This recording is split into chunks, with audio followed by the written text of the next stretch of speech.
fundamentales el tema de los antígenos y los anticuerpos, ¿no? Es importante entonces también dominar bien estos conceptos porque eh, es el pan de cada día en la inmunología. Eh, en primer lugar, los antígenos puede ser cualquier molécula que puede ser reconocida en forma específica, ojo, específica, por receptores que se encuentran en los linfocitos T, linfocitos B, células dendríticas, ¿no? Que son las células presentadoras de antígeno que eh, en sangre periférica están circulando muchas veces como monocitos. Cuando se incorporan ya diferentes tejidos, adoptan diferentes nombres, ¿no? Eh, macrófagos, célula de Kupffer, ¿no? En fin, célula de Langer, ¿no? Entonces, son células que tienen receptores, ¿no? Que una vez que forman un complejo con estas sustancias que son reconocidas, ¿no? Van a desencadenar algún tipo de respuestas. Por ejemplo, si generan una respuesta de tipo inmunógena, se le llama inmunógeno a este antígeno, ¿no? Ahora bien, eh, estas moléculas tienen unas estructuras específicas en toda su conformación molecular, ¿no? Que son las que le van a dar precisamente esa característica peculiar de respuesta inmunógena. Se conoce como epítope o determinante antigénico, ¿ya? Vamos a ver más adelante la clasificación de estos epítopes. Imagínense una molécula, ¿no? En su estructura cuaternaria, ¿no? Con sus dominios, ¿no? Sus estructuras lineales que ligan un dominio con otro, etcétera, etcétera. Pero solamente de ese conglomerado, de esa estructura cuaternaria, ¿no?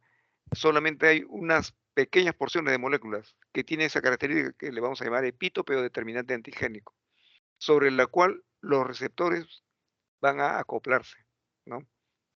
La clasificación, bueno, como ustedes están viendo acá en la presentación, pueden ser lineales, conformacionales, también puede haber los llamados neoantígenos, vamos a ver qué diferencian unas de otras, ¿no?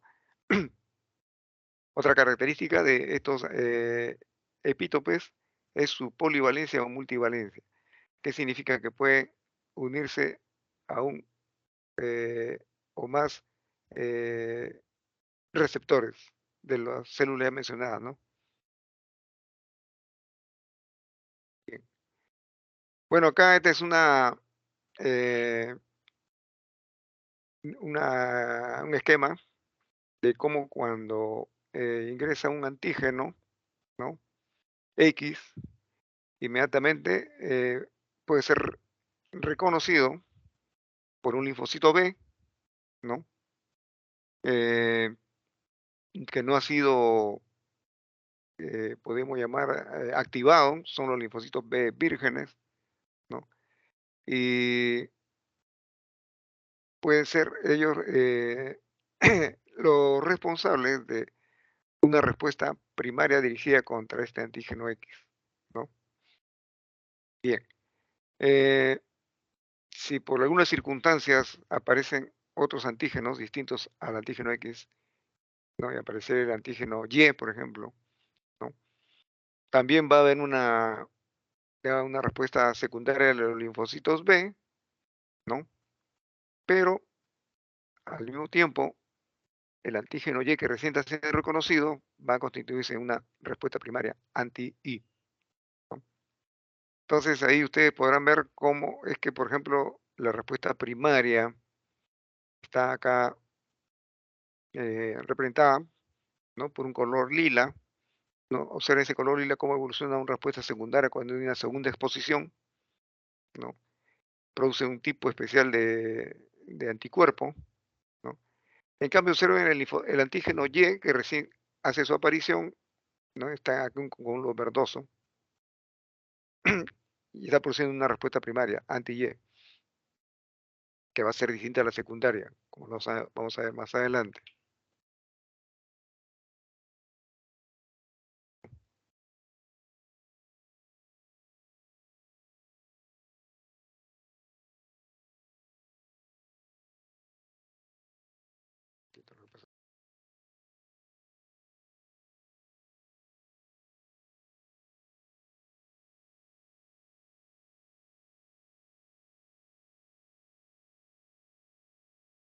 Bien, entonces, si seguimos con el tema de los antígenos, un antígeno libre, ¿no? No está acoplado todavía a ningún receptor, tiene una estructura conformacional bien definida, o el antígeno también puede ser fijado ya a una célula, ¿no?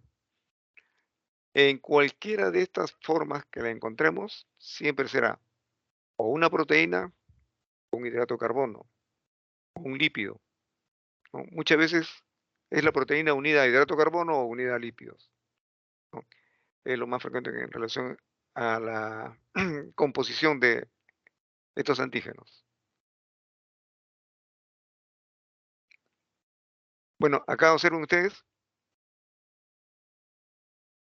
el antígeno X observen que tiene determinantes antigénicos que van desde la letra A, observen, ¿no? En toda su superficie puede haber un pequeño epítope B distinto al C, distinto al D, E, G, E, en fin, ¿no? Rodeando a la molécula, ¿no? O exponiéndose hacia la superficie de la molécula. Acá en este caso tiene determinantes antigénicos hasta la letra Q. Son denominaciones que se le puede dar de cualquier tipo, ¿ah? Puede ser en este caso como son las letras del abecedario. A veces hay otros tipos de denominaciones, pero la idea que deben fijar acá que es que los determinantes antigénicos o epítopes no son sino pequeñas porciones de un antígeno que van a acoplarse a un receptor de una célula determinada, como ya hemos mencionado, linfocitos B, linfocitos T, macrófagos, etcétera, etcétera. Entonces ustedes miren, ve acá, la valencia que nos referíamos anteriormente. Acá se llama que son polivalentes, monovalentes, ¿no? Lo que pasa es que los epítopes pueden acoplarse a un determinado anticuerpo que los va a reconocer, ¿no? O a otro anticuerpo, o sea, que está en el otro extremo del antígeno, ¿no? Que tienen epítopes distintos, ¿no? Y es otro anticuerpo que los va a reconocer. Finalmente hay un tercer anticuerpo que también los puede reconocer, pero no por el lado del área donde está A, B, C o E, G, F, sino por el lado de M, N, O, etcétera, etcétera. Es otro tipo de anticuerpo. Lo que le quiero decir esto es que la especificidad, ¿no?, de los anticuerpos por algún epítope determina la valencia del antígeno. Bien, entonces la estructura antigénica, ¿no? Puede tener un solo epítope, ¿no? El ejemplo típico son los aptenos, ¿no? Puede haber también antígenos con muchos epítopes, pero tienen la misma especificidad. Observen ustedes que está aquí representado por un triángulo rosado, ¿no? Muy característico de los polisacáridos, ¿no? O polímeros de igual estructura, los homopolímeros. ¿Mm? También puede haber una estructura antigénica que tiene muchos epítopes con diferentes especificidades. Entonces están acá, miren, observen, los epítopes representados por figuras geométricas de diferentes colores, ¿no? Lo que nos está manifestando bajo esta forma que tienen diferente especificidad, ¿no? Es decir, un anticuerpo solamente va a reconocer a un determinado epítope, no al resto. Otro anticuerpo sí lo puede reconocer. Muy característico en antígenos con estructura proteica. Bien, también tenemos los tipos de epítopes que pueden ser lineal o discontinuos. Miren, si ustedes observan acá, ¿no? El epítope lineal, ¿no? Eh, se mantiene en contacto con el anticuerpo siguiendo la secuencia aminoácidica. No hay ninguna interrupción ahí, ¿no? En cambio, la epítope discontinuo, observen ustedes, solamente determinadas estructuras de este antígeno que están anaranjado, ¿ya? ha habido una especie de interrupción o solución de continuidad por la misma estructura de la proteína o del antígeno que se trate, ¿no? ¿Por qué? Porque miren, observa esta especie de arco que forma, entonces interrumpe la conformación lineal y solamente los que están expuestos al anticuerpo, ¿no? Están separados unos de otros, por lo llaman epítope discontinuo.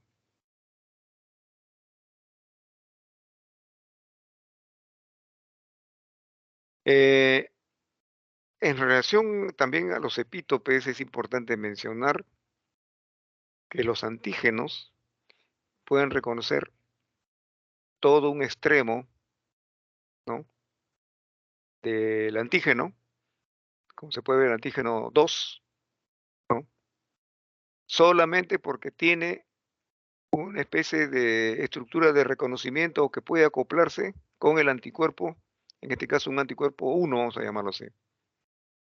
Pero no necesariamente significa que no lo pueda reconocer al otro antígeno 1, ¿no? Cuando tiene sus epítopes que coinciden o se acoplan también con el anticuerpo 1, como es este caso, ¿no? Le falta esta prolongación, digamos, aquí observen en el antígeno 2 esta prolongación roja, ¿no? Pero en cambio los puntos de contacto, como ustedes podrán ver acá, del antígeno 1 con el anticuerpo 1,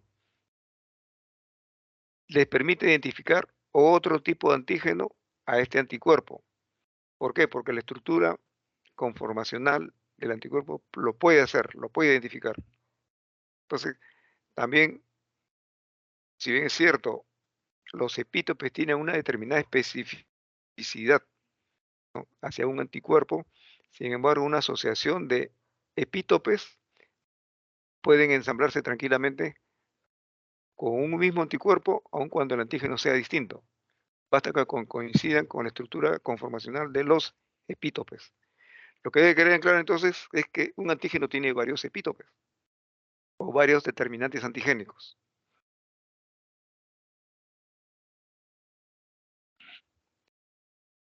Miren acá, vamos a observar acá un antígeno definido por esta estructura blanquecina lineal, ¿no? Que tiene diferentes epítopes, ¿no? Pero hay uno que es común a ambos, a pesar de que son distintas moléculas, pero hay uno que es común. Entonces, el anticuerpo respectivo sí puede identificar, a pesar de que tenga diferentes moléculas, basta con que tenga el conjunto de moléculas iguales para que tengan lo que se conoce como un determinante común con respecto al anticuerpo, ¿no? Otro tipo de determinante antigénico es el llamado determinante similar, pero no idéntico. Observen ustedes, miren cómo el anticuerpo se puede ensamblar a una estructura antigénica de este tipo, un epítope, que también es casi similar a otro. Lo único que hay una diferencia, una estructura conformacional del determinante antigénico que no se ensambla con el anticuerpo. Entonces son determinantes antigénicos similares, pero no idénticos. Eh, el ejemplo típico de epítopes en un antígeno está dado por el grupo sanguíneo que tiene un antígeno llamado D, ¿no? Ven la figura 1, puede tener varios epítopes este antígeno D, o vean la figura 2, pueden tener menos epítopes, ¿no? Sin embargo, no le quita la característica de ser un antígeno D, ¿no? Del grupo sanguíneo D. Pero eso va a dar origen a determinadas expresiones de este antígeno D, ¿no? Y también dar origen a determinadas respuestas inmunes.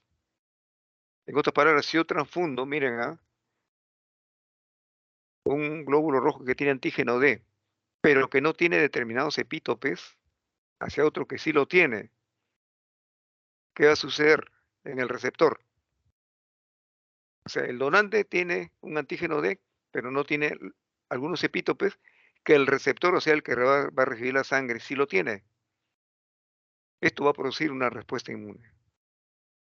¿Ya? Entonces, es lo que se da en lo que nosotros llamamos antígeno D normal versus antígeno D débil. Esa es la importancia también de hacer tipificaciones sanguíneas que nos permite recomendar que cuando estamos ante un paciente con un antígeno D débil, es preferible transfundir solamente antígeno D débil. No hacemos así, es probable que haya el riesgo muy elevado de sensibilizarlo a aquellos epítopes que no tiene el receptor.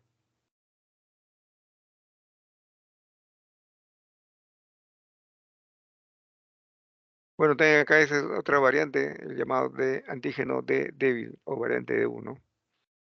Es lo mismo que la anterior que se mencionó, ¿no? Que le faltan algunos epítopes. Antígeno D débil hereditario, ¿no? En este caso, lo que sucede es que pueden estar presentes los antígenos, pero en diferentes cantidades. Por lo tanto, no expresan su antigenicidad con la misma intensidad con que lo haría un antígeno D normal que tiene buena cantidad de epítopes, ¿no?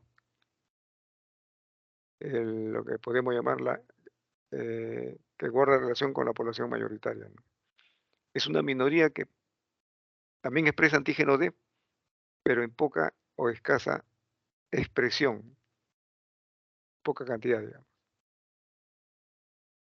Bien. Entonces, eh, podemos hablar de que los determinantes antigénicos, en cuanto a su estructura, van a depender de su tamaño, ¿no? Puede haber de 3000 Dalton, ¿no? Que pueden ser iguales o diferentes, por su conformación lineal, conformacional, o los llamados neoantígenos, en la cual la respuesta inmunológica está alterada por el sitio, ¿no? Cuando los aminoácidos están ubicados en forma distante, pero que se pueden aproximar entre sí, ¿no? Cuando son, eh, digamos, de una estructura discontinua, ¿no? Bien, las funciones están determinadas según la valencia de un antígeno, que pueden adherirse a uno o más eh, epítopes a diferentes anticuerpos, ¿no?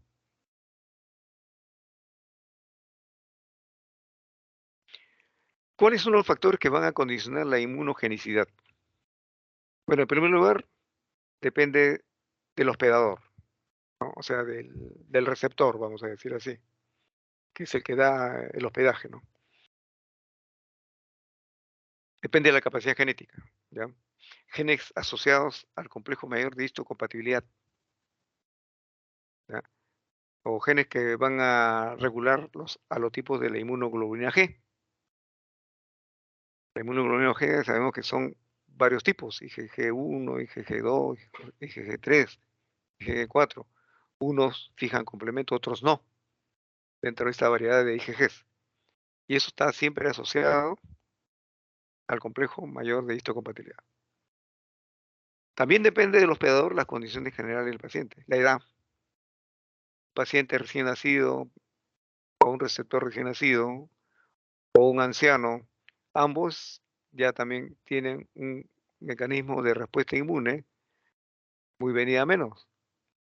Los recién nacidos porque recién están formando su estructura y los otros, los de mayor edad, comienzan ya a producirse algunos procesos de involución, ¿no? Entre ellos la presencia de eh, genes supresores y por lo tanto no expresan, ¿no? Estos reguladores de la presencia de anticuerpos. El estado nutricional del paciente también, ¿no? También influye mucho. Pacientes caquéxicos pues tienen una eh, respuesta inmunológica venía menos, ¿no? Hay condiciones patológicas también, ¿no? Procesos linfoproliferativos, ¿no? Que pueden alterar también la respuesta inmunogénica. Tratamientos concomitantes, radioterapia, quimioterapia, pueden alterar también la respuesta inmunógena, ¿no? Los citostáticos. En cuanto al sexo, bueno, el femenino siempre es más competente en la producción de anticuerpos.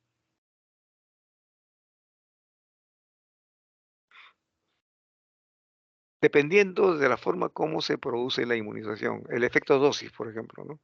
Altas concentraciones de antígenos van a producir grandes cantidades de anticuerpos, pero de baja afinidad. En cambio, dosis más bajas van a producir anticuerpos de alta afinidad. Eh, Esto mucho tiene que ver con también con la facilidad con la cual se pueden depurar estos anticuerpos que se producen en altas concentraciones.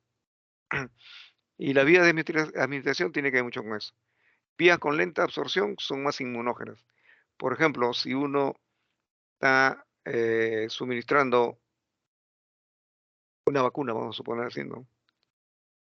Vía subcutánea, obviamente como no hay eh, vías de circulación masivas como si fuera una vénula o una vena, sino un capilar, e incluso el capilar está alejado de la vía subcutánea, da tiempo para que haya una respuesta inmunológica.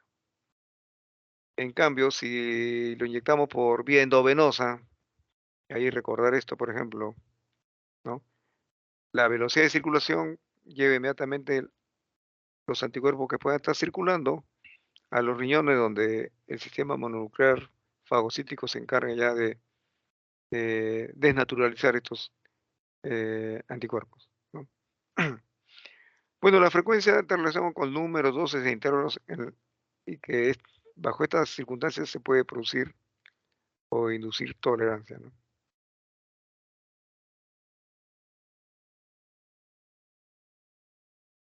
Factores dependientes del mismo antígeno para la respuesta inmunogénica. Fuente u origen de este antígeno, ¿no? Y en este caso estamos hablando de antígenos, que puede ser el mismo ser humano, que puede ser de repente de algún animal. Ejemplo tipo de ser humano, antígeno que le proporcionemos a través de grupos sanguíneos, transfusión de sangre, ¿no? O de productos de animales. La el ejemplo típico es la heparina, ¿no? La heparina surge de, la obtención de estos anticoagulantes, extraídos del cerdo, ¿no? Depende también del tamaño de la molécula. Si es una molécula muy pequeña, es lo más probable que sea eliminado por vía urinaria. Si es muy grande, es probable que los macrófagos identifiquen al antígeno y lo eliminen. El problema va a estar con las moléculas de tamaño intermedio, que no pueden ser eliminados ni por el riñón, ni tampoco los macrófagos pueden identificarlos. Entonces, ellos pueden, en gran porcentaje, ¿no?, producir una respuesta antigénica. Bueno, los grupos químicos, las configuraciones ópticas, esto ya mucho tiene que ver con la estructura, eh, podemos llamar espacial, ¿no?, en la cual los epítopes puedan interactuar con los anticuerpos formados, ¿no? Carga eléctrica también, de igual manera. Si el epítope y el anticuerpo al aproximarse tienen ambos carga negativa incrementada, es muy probable que si hay un rechazo, ¿no? La complejidad molecular también interviene, ¿por qué? Porque a mayor complejidad, mayor cantidad de anticuerpos posibles, ¿no? Pero también es posible de que no haya una buena exposición de aquellos anticuerpos que sí tienen una alta inmunogenicidad, sobre todo cuando estamos hablando de glicoproteínas, porque cuando se expresan a través de las células se ve como una especie de una fronda así inmensa en la superficie que pueden ocultar antígenos o epítopes de los antígenos, ¿no? De una gran inmunogenicidad, sino que como están recubiertas por esta fronda de glicoproteínas, entonces no están expuestos a la superficie. La accesibilidad de los epítopes también, ¿no? Mientras una estructura cutánea sea más compleja, si uno de los epítopes está envuelta, podamos decir así, de estas estructuras complejas, obviamente que no va a haber manifestación antigénica. Bueno, los antígenos hallados en el medio ambiente. Miren, en el sistema ABH, del sistema ABO, ¿no? Se encuentran en los polisacáridos antígenos que están en la bacteria o que están en los alimentos. Por eso nosotros que eh, somos portadores de estos antígenos, ¿no? Que genéticamente estamos predispuestos a seguir formando este tipo de estructuras de grupo sanguíneo, ¿no? La sensibilización viene dada por la presencia de bacterias, por la presencia de alimentos, ¿no? Que pueden también configurar la presencia de anticuerpos dirigidos contra este sistema. Entonces, ¿a qué va a conducir? Pero lo que se comienza a formar a los anticuerpos naturales, ¿no? Nosotros que somos la inmensa mayoría somos el grupo O, formamos anticuerpos naturales de tipo IgM, dirigidos contra el A o contra el B, no porque nos hayan transfundido grupos sanguíneos A o B, sino que los encontramos en la bacteria, sino en los alimentos. Obviamente que estos anticuerpos no son en cantidades tan inmensas como la que se produce cuando hay una transfusión o grupo sanguíneo incompatible del sistema ABO, ¿no? Ahí la inmunogenicidad es mucho más fuerte y en mayor número de anticuerpos se forma. El factor RH, por ejemplo, observen ustedes, la mayoría somos acá RH positivos, pero si por alguna casualidad se transfunde factor RH positivo a un paciente RH negativo, se van a formar a los anticuerpos inmunes de tipo IgG. ¿Por qué se produce de tipo IgG? Porque esos anticuerpos son eliminados no bajo la forma de hemólisis, que se forma en la respuesta inmunógena del grupo AB, sino se van a eliminar en el sistema mononuclear fagocítico, vale decir, en el vaso. Entonces ahí es donde se generan realmente las inmunoglobulinas G.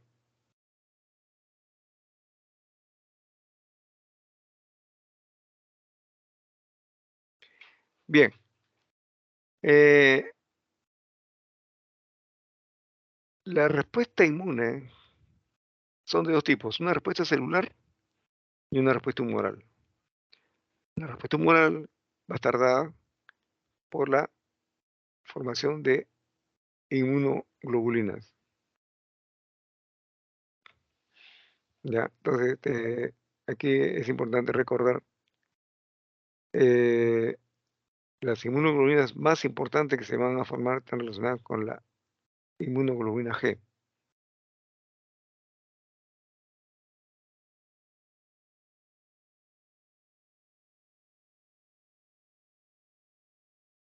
Las inmunoglobulinas son un tipo de anticuerpos, o son anticuerpos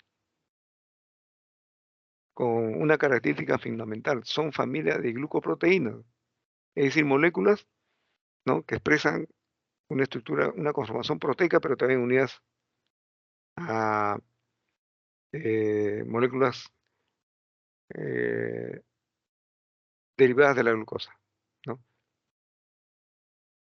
median las acciones biológicas uniéndose a los antígenos. O sea, el complejo antígeno-anticuerpo es la manera como el organismo neutraliza la acción, ¿no? Muchas veces letal de estas moléculas llamadas antígenos. Entonces, todos los anticuerpos tienen una estructura similar, incluyendo carga y solubilidad, eso lo vamos a ver más adelante. ¿Ya? Tiene una fracción cristalina que se une a los receptores de las moléculas que mencionamos, macrófagos, neutrófilos, linfocitos, T, etcétera, etcétera. Pero también tienen una estructura que se une eh, al antígeno, ¿no? En la fracción FAP. Se pueden dividir de la siguiente manera.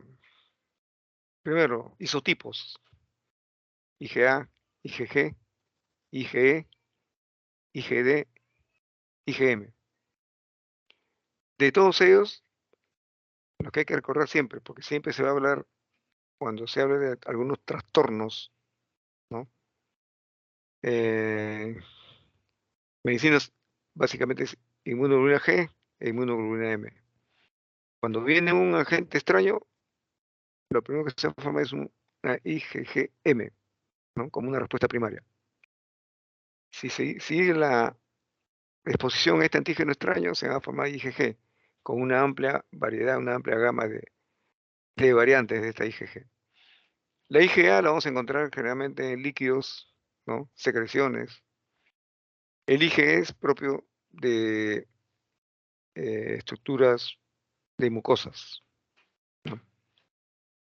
En cuanto a las subclases, la IgA podemos encontrar IgA1 e IgA2, ¿no? En cambio, la IgG, observen ustedes, hay hasta 4 tipos: IgG1, IgG2, IgG3, IgG4. ¿Ya? Lo vamos a encontrar en los líquidos biológicos de todo nuestro organismo, en la sangre, líquido sinovial, líquidos cefalorraquídeos, secreciones digestivas, la mucosa, en la mucosa respiratoria. Observen ustedes cómo a las semanas de ya la gestación comienzan a producirse algunos anticuerpos, ¿no? Muchos de ellos son provenientes de la madre, son de tipo IgG porque son los únicos que atraviesan la barrera placentaria, ¿no? Y el niño ya comienza a producir recién en la semana 20 algunos anticuerpos. Sin embargo, no es todavía en suficiente cantidad como para que pueda defenderse por sí mismo. Esto es importante recordar, ¿ya? Generalmente el recién nacido, hasta el cuarto mes, tiene todavía antígenos de la madre que lo preservan de un conjunto de agentes infecciosos. Eso es importante recordar. Pero a partir del nacimiento, como ya no hay placenta, entonces el niño obviamente solamente va a contar con los antígenos de la madre, que van a durar por lo menos 4 meses, ¿no? Y tiene un buen efecto protector. Lo tenemos, por ejemplo, en el calostro, ¿no? La madre da recién de lactar, ¿no? Y esa es la vía como ingresan estos anticuerpos hacia el recién nacido. El recién nacido obviamente comienza a producir sus anticuerpos y recién al quinto mes ya se nota una cantidad suficiente como para que pueda enfrentar a los agentes, a los patógenos, ¿no? Que ingresan también a su organismo vía alimentos, respiración, etcétera, etcétera, ¿no? Por la vía nasal, fosas nasales, ¿no?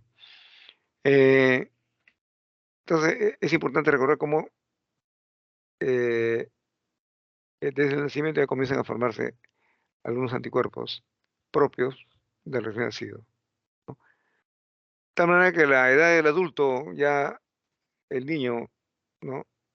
Tiene ya los anticuerpos eh, de tipo IgG e IgM sobre todo, ¿no? Ya desarrollados. La IgA, que está en menor concentración, pero recorre siempre en mucosas, ¿no?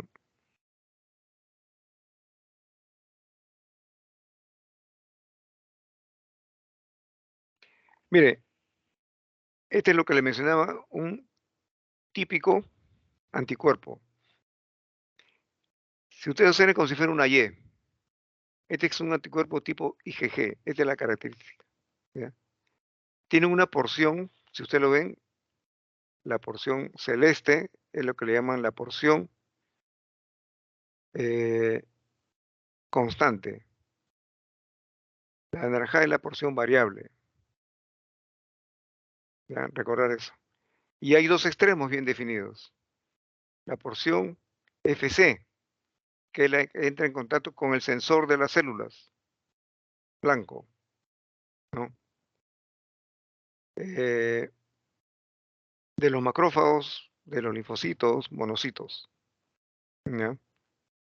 Y la porción FAB, que va a ir hacia el anticuerpo, a posicionarse, ¿ya? Entonces ahí existe este mecanismo, ¿no? Con el cual, mientras que la porción cristalina, pues se le llaman FC, se une a los receptores de los neutrófilos macrófagos, ¿no? Que le permite realizar ese proceso que se llama de opsonización, ¿no? La porción FAB es la que va a entrar en contacto con el antígeno, ¿no? Que es portador el patógeno que está atacando al individuo.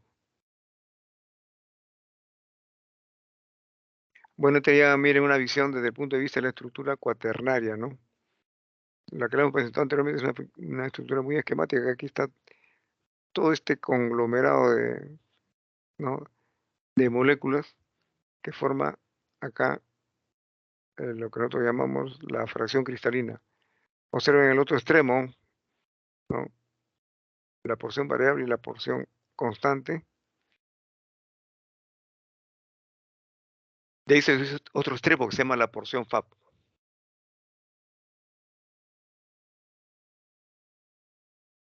Bien, esas porciones o dominios que le mencionaba de las inmunoglobulinas son sectores de 100 a 110 aminoácidos, ¿no? de longitud, ¿no?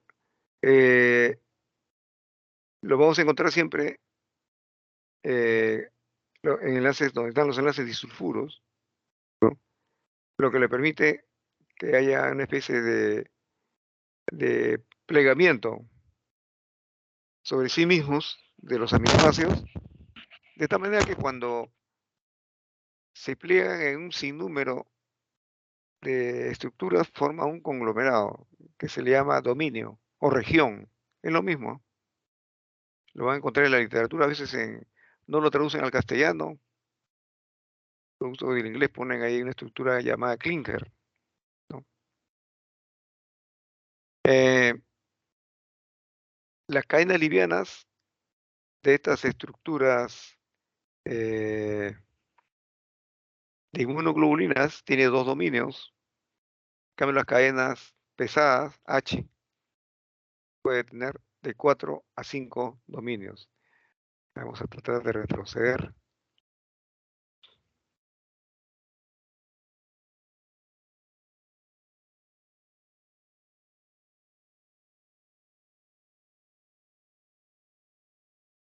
Ya, miren, estos son los dominios de las estructuras livianas, ¿no? Mientras que acá tenemos la estructura de la cadena, ¿no? Constante, la porción constante y la zona de la cadena pesada está en este lado, ¿ya?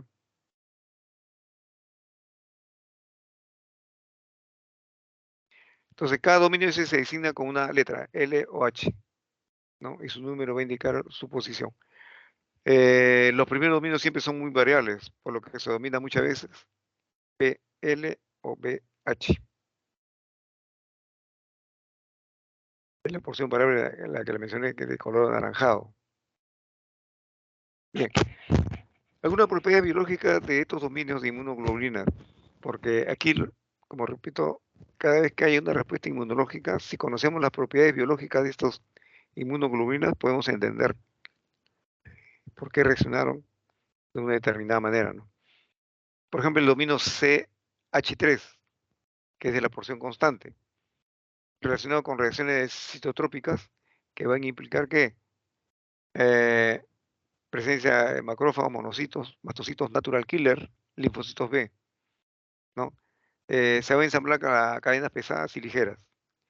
El CH2 ya, está relacionado siempre con unión al complemento. Entonces aquí las inmunoglobulinas G, que expresan complemento precisamente gracias a esta estructura CH2.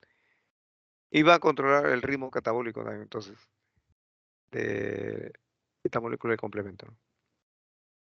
CH1Cl permite el ensamblaje de las cadenas pesadas y livianas no covalentes, ¿no? Y también de las covalentes.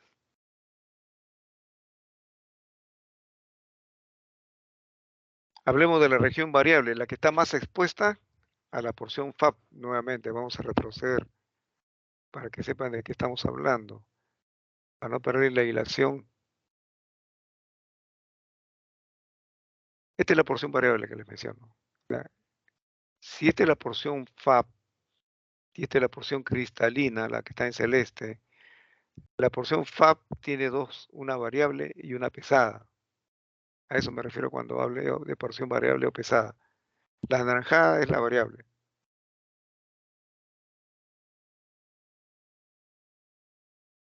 Entonces, la región variable es la parte de la inmunoglobulina que se une al epítope del antígeno.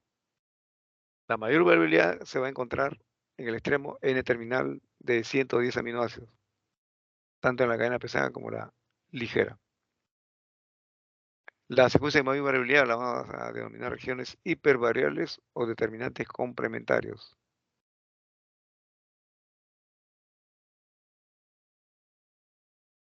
Miren la estructura de un dominio tipo inmunoglobulina, ¿no?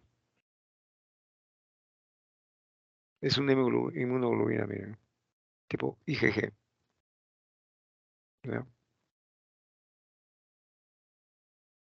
Esto es solamente la parte esquemática, de punto de vista tridimensional, observan ustedes, ¿no? Y aquí está el lugar de la unión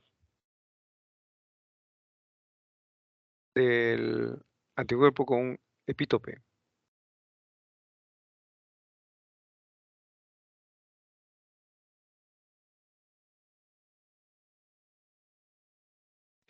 La región de bisagra.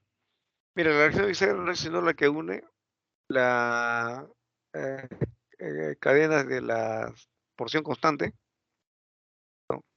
De CH1 y CH2. Entonces aquí, ¿qué aminoácidos vamos a encontrar? Básicamente es prolina, cisteína. Y por su forma, estas proteínas son las que le van a dar una flexibilidad a los dos brazos del extremo FAP, ¿no? Que le dije, el que se unía al anticuerpo, ¿no? Perdón, al antígeno, ¿no? Que le permite acomodarse entonces los epítopes de los antígenos.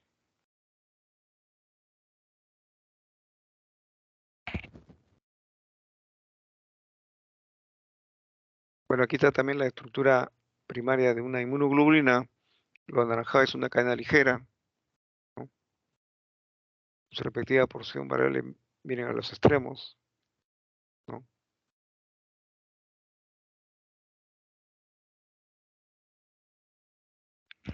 Y aquí está una representación de los isotipos de las inmunoglobulinas y algunas de sus propiedades. Miren, por ejemplo, acá, la inmunoglobulina A, ya hemos dicho que hay dos subtipos, ¿no? A1 y A2. Su estructura, la inmunoglobulina A1 es un monómero, está aislado. En cambio, la inmunoglobulina A2 es un dímero, están unidos ambos, ¿no?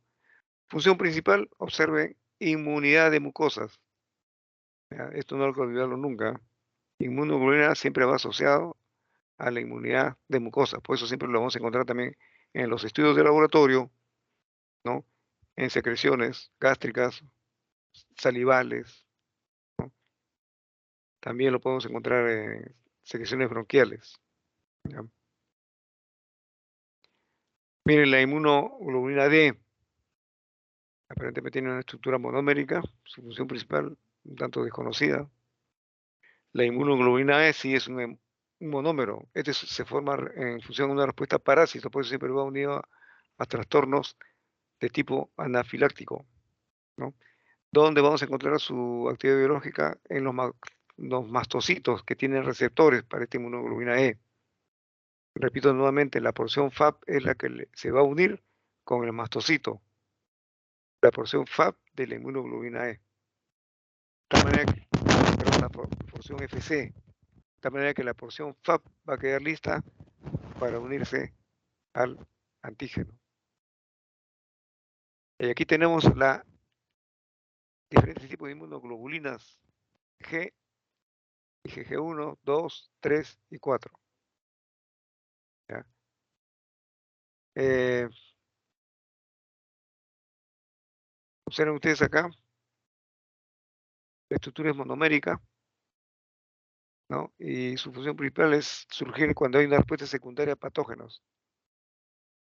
¿Ya? Vamos a encontrar también la inmunidad neonatal, pero ya hemos dicho, estos son anticuerpos de la mamá. Eh, ¿Dónde vamos a encontrar? Mastocitos, natural killer, fagocitos, ¿no? Mire el IgM, es un pentámero. Es un pentámero aparentemente como si fueran varios IgG alrededor de un centro, pero solamente caben 5 moléculas de este tipo, porque le llaman estructura pentamérica, ¿no? Esto es producto de una respuesta primaria a patógenos. Recordar entonces, si ustedes detectan en un trastorno, cualquiera que sea este, solamente presencia de IgM, es una respuesta primaria, ¿ya? Si le pedimos un control de repente de aquí a 3 meses, probable que ya tenga IgG. Esa es una respuesta secundaria. Ambas son respuestas humorales.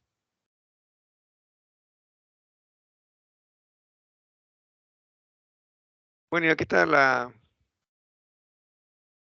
¿se acuerdan la valoración desde el punto de vista de la valencia? Mire, monovalente, solamente un anticuerpo se une a un epítope. Entonces la avidez de la interacción es baja.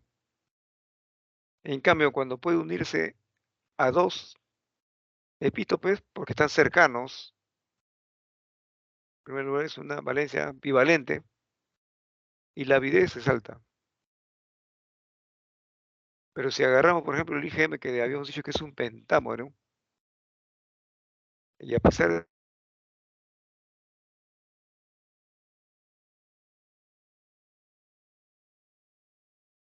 una amplia gama de epítopes, o sea, no es bivalente, sino polivalente.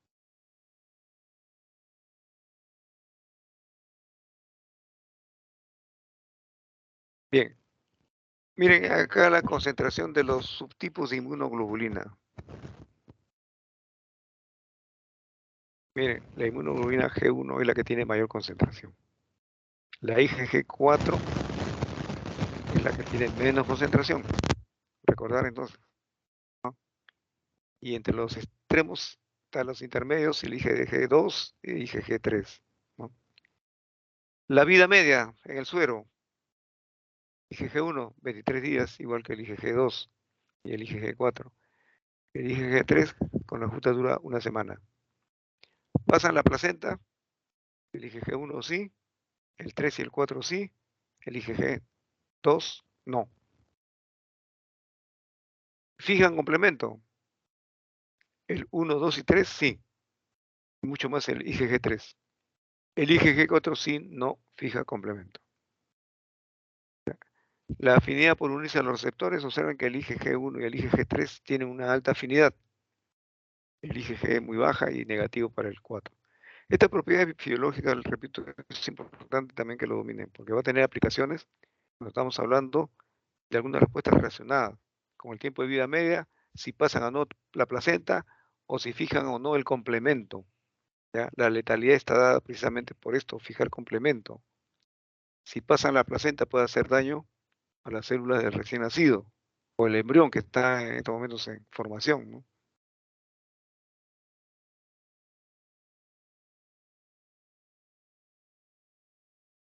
Bueno, solamente para que conozcan cómo es la estructura de un pentámero del IgGM, el IgGA, ¿no?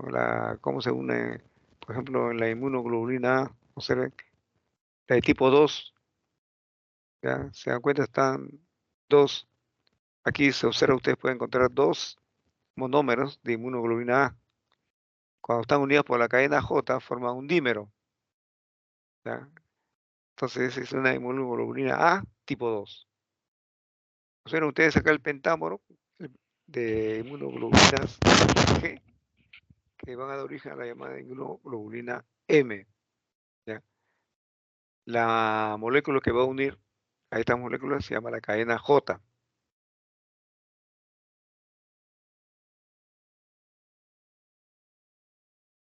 Bueno, solamente para que conozcan, ¿no?, la concentración en miligramos del IgG, la IgA, IgM, IgD, Ig.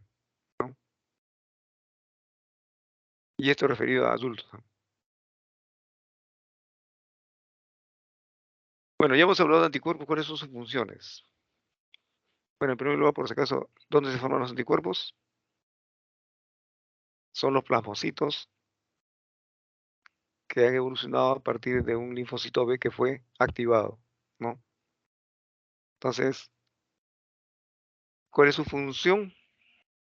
Neutralización de microorganismos y toxinas, ¿no? Opsonización y fagocitasis de microorganismos. Citotoxicidad celular dependiente de anticuerpos. Miren, citotoxicidad celular dependiente de anticuerpos. Entonces tiene que haber un anticuerpo para que estimule al linfocito citotóxico. También participa en la análisis de los microorganismos, ¿no? Fagocitosis de microorganismos opsonizados, ¿no?, con fragmentos del complemento, básicamente el C3b. Y también está relacionado con procesos inflamatorios. Entonces, hasta 7 actividades con la activación del complemento, con función de los anticuerpos.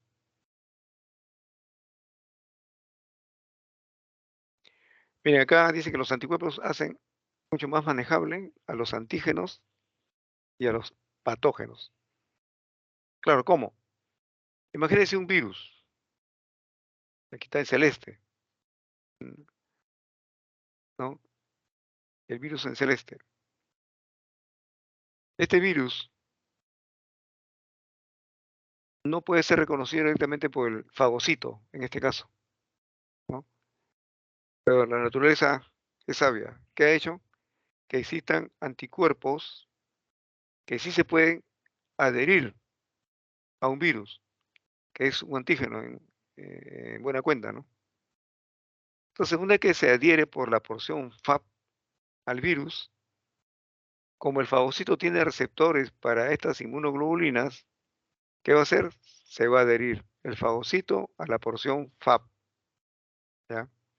Mientras que ya está unido esta inmunoglobulina por la porción, perdón, por la porción FC es la que se une al fagocito y la porción FAP es la que se une al virus portador del antígeno.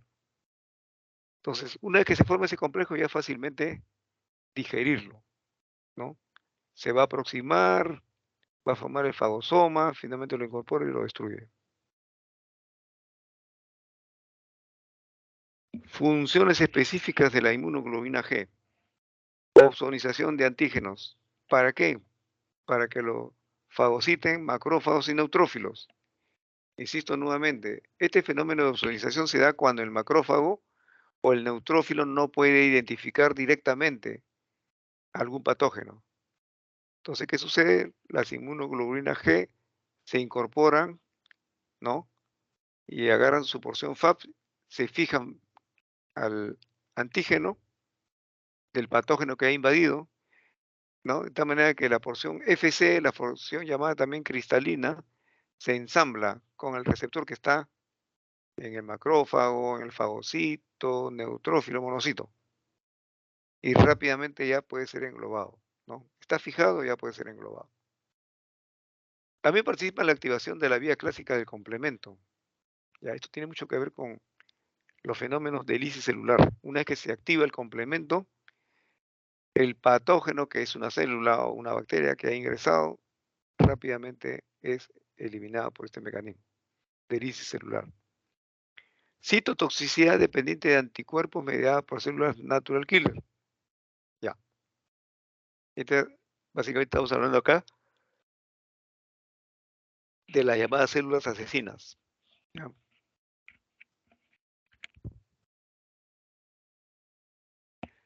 Participa también en la inmunidad neonatal. ¿Por qué?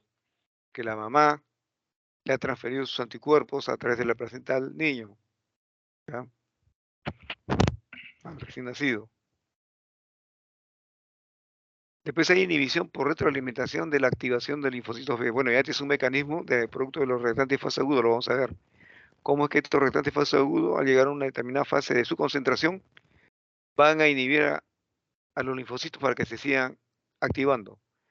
Como que al organismo no le conviene que haya sobreproducción de linfocitos B activados. Lo regula por este mecanismo. Inhibición por retroalimentación. En cuanto a la inmunoglobulina M, bueno, su función específica es activar la vía clásica. También opera como un receptor antigénico de linfocitos B vírgenes. En cuanto a la inmunoglobulina A, participa en la inmunidad que proporcionan las mucosas. Entonces lo vamos a encontrar en las secreciones, ¿no? En la luz de los tractos digestivos y tracto respiratorio. Función específica de la inmunoglobulina E, citotoxicidad mediada por células dependientes de anticuerpos relacionadas con eosinófilos. ¿Ya? Los mastocitos sufren un proceso de degranulación, sobre todo cuando hay reacciones de hipersensibilidad tipo 1. En cuanto a la inmunoglobulina D, es un receptor antigénico de células B virgen. ¿Ya? Es como si los estuviera trasladando, la inmunoglobulina D.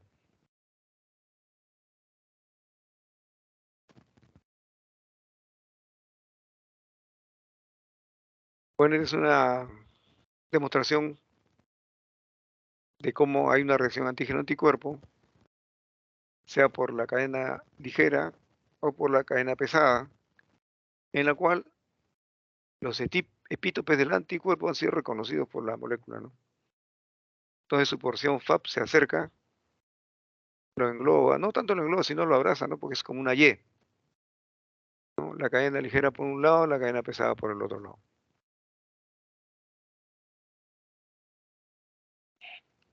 Bueno, aquí es bueno conversar también acerca de qué relación hay entre antígeno y anticuerpo. Cuando hay una cantidad equivalente, no casi igual, entre anticuerpos y antígenos, se va a formar un complejo grande, ¿no? Que permite rápidamente identificar una reacción. Entonces el laboratorio utiliza este mecanismo para producir una reacción y validar si una respuesta es positiva o negativa, ¿no? Pero puede suceder lo siguiente, que haya anticuerpos en exceso y por lo tanto no haya muchos antígenos. Puede dar una falta de negatividad, porque hay anticuerpos que están libres y por lo tanto no se ha formado la reacción. Es lo que llaman el fenómeno zona por anticuerpos en exceso. Pero también hay fenómeno zona cuando hay antígenos en exceso, ¿no? Entonces se van a formar complejos antígenos anticuerpos, pero en pequeña cantidad, ¿no? Como está en pequeña cantidad, obviamente también va a aparecer un falso negativo como que no se ha formado la reacción, ¿no?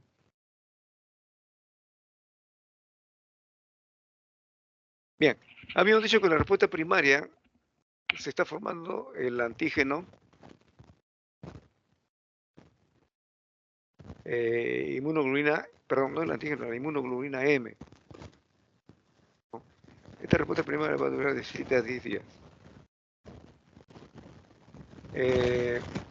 El incremento de estos anticuerpos es lento, ¿ya? Y su concentración va a estar estable alrededor de 14 a 20 días, ¿ya? Entonces comienza el proceso de declinación hasta hacerse indetectables.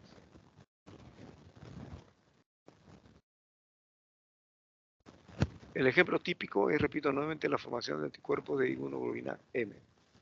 Muy raro que se forme IgG.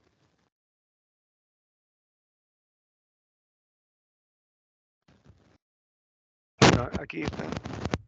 Observen ustedes cómo es que las células efectoras van a actuar cuando comienza a formarse un antígeno o ingresó un antígeno y las células presentes al antígeno lo han reconocido. Entonces va a haber un fenómeno llamado de expansión clonal, dependiente siempre de antígeno, ¿no? Y va a ocasionar, ese mecanismo va a ocasionar un proceso de diferenciación de los linfocitos que estaban inocentes, no estaban activos. Entonces pueden aparecer linfocitos T helper, linfocitos T citotóxicos, linfocitos T memoria. Los linfocitos B van a evolucionar a plasmocitos, formadores de anticuerpos. Estamos hablando acá, uno, de la fase de reconocimiento y dos, la fase de activación. La fase efectora está dada porque suceden dos cosas: inmunidad celular e inmunidad humoral. ¿Ya?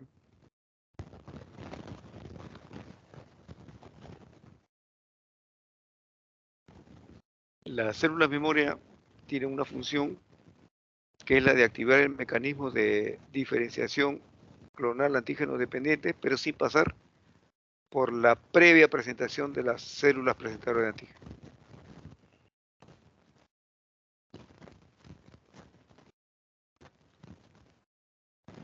La respuesta secundaria, bueno, esa ya cuando hay una exposición por segunda vez, ¿no?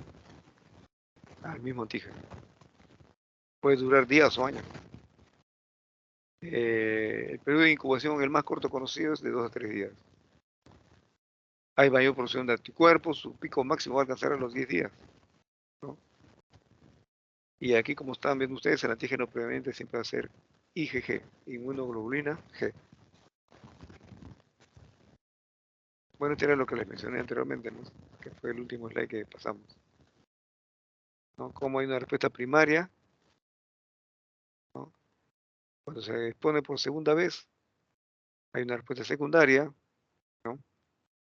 Y si había por ahí un antígeno distinto no conocido anteriormente, esa se convierte en una respuesta primaria nuevamente.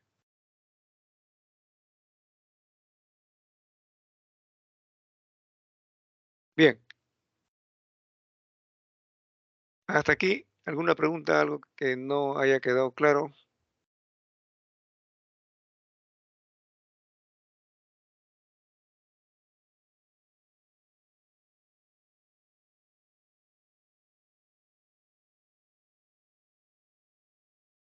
Al parecer no, doctor. Doctor, yo una consulta.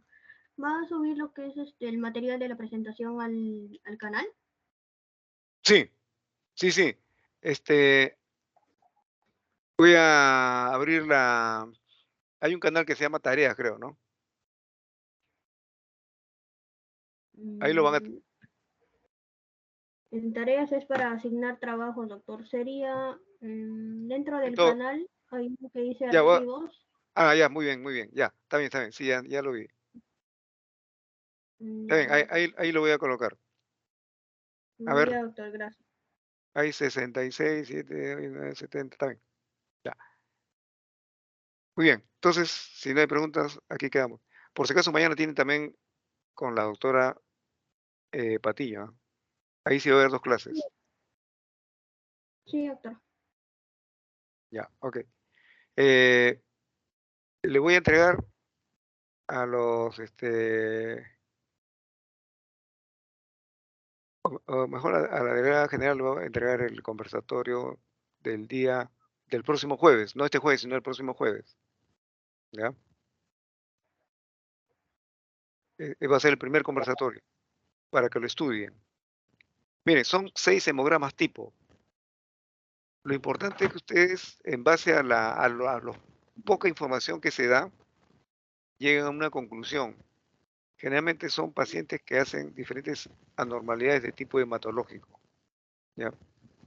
Eh, algunos, por ejemplo, son déficit de vitamina B12, tiene cuadro clínico característico y usted tiene que exponerlo, ¿ya? Eh, algunos otros hacen algunas hemoglobinopatías, también ustedes tienen que ver de qué se trata. Mientras más elaborado sea su presentación de ustedes, ¿no? Mucho mejor. Los docentes solamente vamos a moderar o a encauzar, digamos, las opiniones que ustedes puedan vertir ahí. Pero sí nos gustaría, como le digo, que sea ustedes los que desarrollen, ¿no? En cuanto al cuadro clínico del paciente.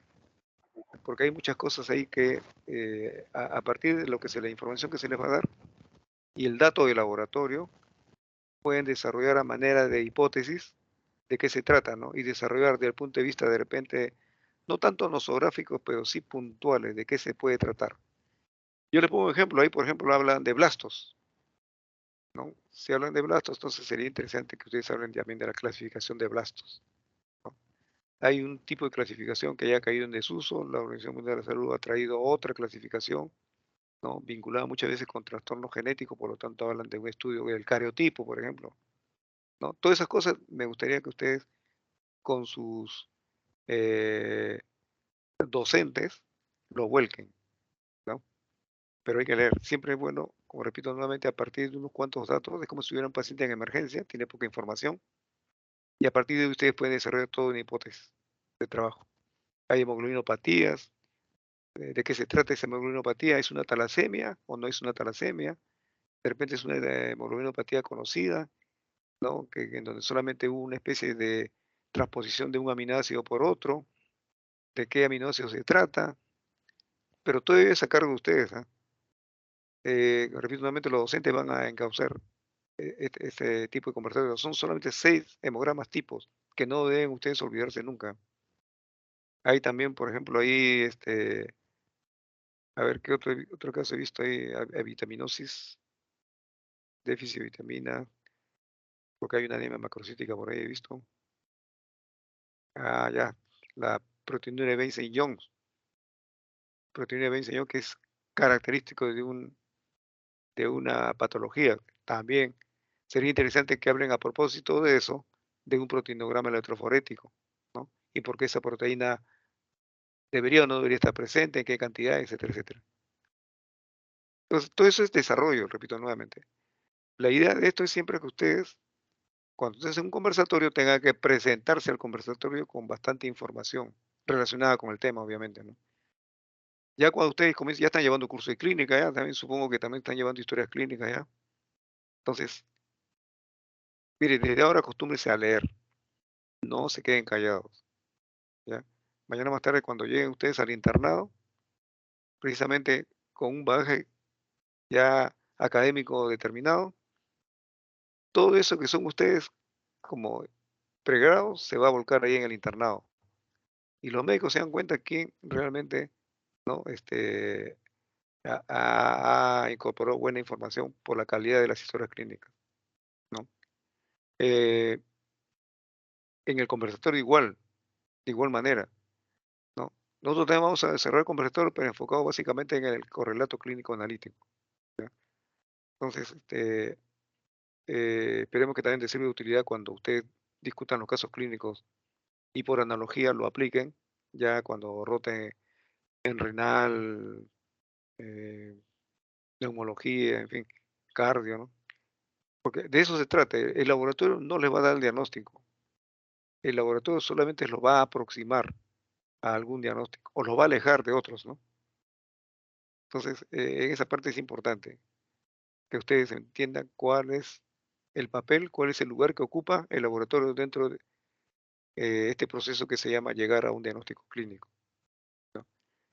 Y el fundamento es, ya ahora que ustedes están llevando el curso de clínica, el fundamento de todo esto se basa en dos aspectos. Para el curso de medicina 1, procuren dominar la historia natural de la enfermedad, ¿ya? Porque a partir de ahí ustedes van a ver variantes, sea porque ingirió un fármaco, sea porque el paciente tiene también otra, eh, qué sé yo, idiosincrasia, ¿no? El- y en cuanto al laboratorio, también va a haber variabilidad en eso, influye también. ¿Ya? Muchas veces el dato de laboratorio que se espera en una determinada entidad clínica está descrito en el libro, sin embargo, a veces hay sorpresas, ¿no? Y no es que el laboratorio se haya equivocado. Lo que pasa es que la historia natural de la enfermedad siguió otro derrotero y por lo tanto se expresó en otro resultado de laboratorio. Corresponde al clínico resolverlo desde el punto de vista clínico esta aparente discrepancia. Pero eso lo vamos a ver nosotros acá en el curso de patología clínica. ¿Ya? Por eso le digo, cuando estoy hablando de esos 6 hemogramas tipo, que se lo voy a alcanzar más tarde a la delegada para que lo reparta a todos los grupos o a los subdelegados, lean, lean y si es posible, de repente aprendan a trabajar en equipo y cada uno agarre un conversatorio y después discutan en conjunto, ¿no? De qué se trata. Pero son interesantes, no es nada del otro mundo, es lo que ustedes ya han estudiado, solo que ahora aplicado a un a una historia clínica real, obtenida realmente de un centro asistencial. Entonces, el día jueves todavía no tenemos nada. El viernes vamos a estar con las prácticas dirigidas en mi grupo, con el grupo 1, por si acaso vuelvo a insistir. Lean acerca de hemogramas, causa de leucocitosis, causa de linfocitosis, causa de linfopenia, causas, perdón, el proceso de proliferación clonal de los linfocitos, dependiente de antígeno, que lo hemos visto ahora en la formación de anticuerpos.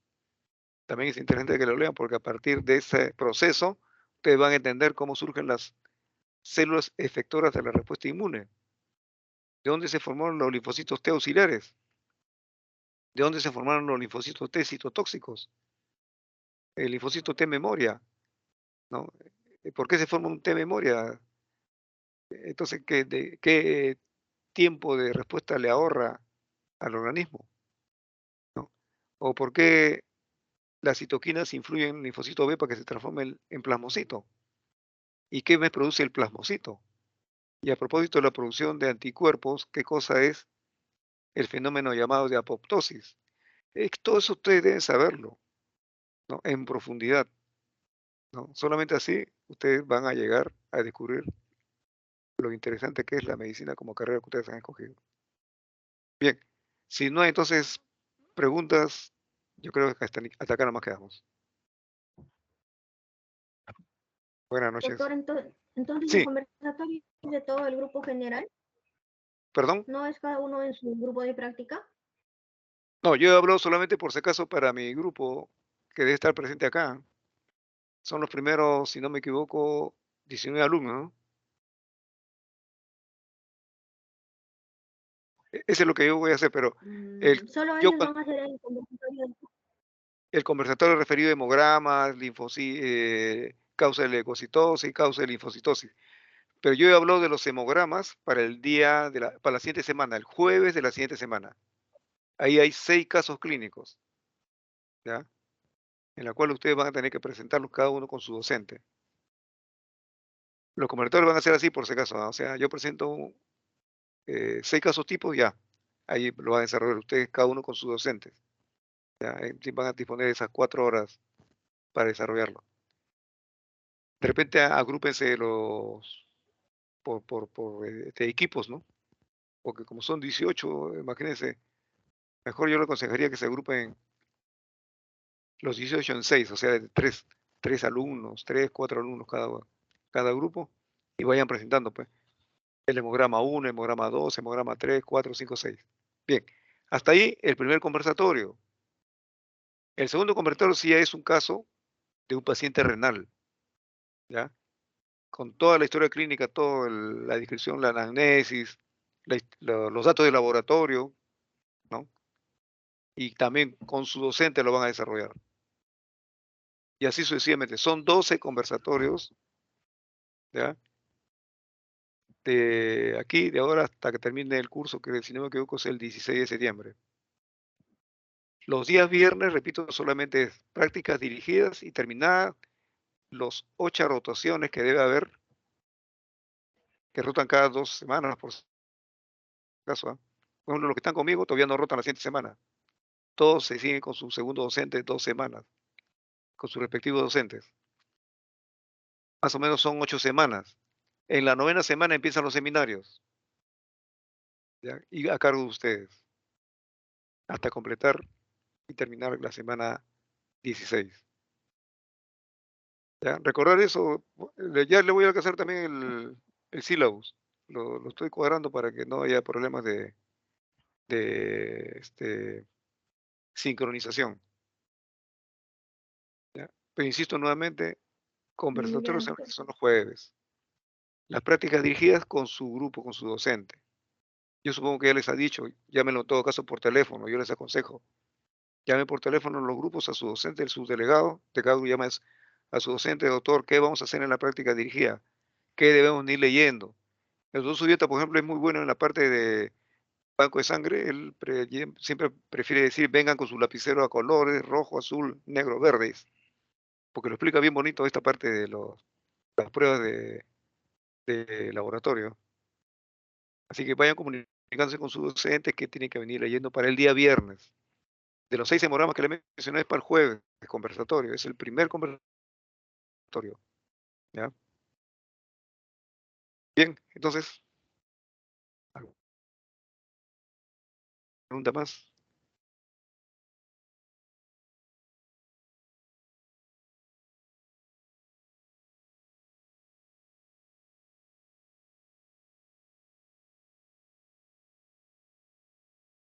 Bien, yo creo que entonces aquí quedamos. Gracias, doctor. ¿Ya? Gracias, Gracias. doctor. Ok.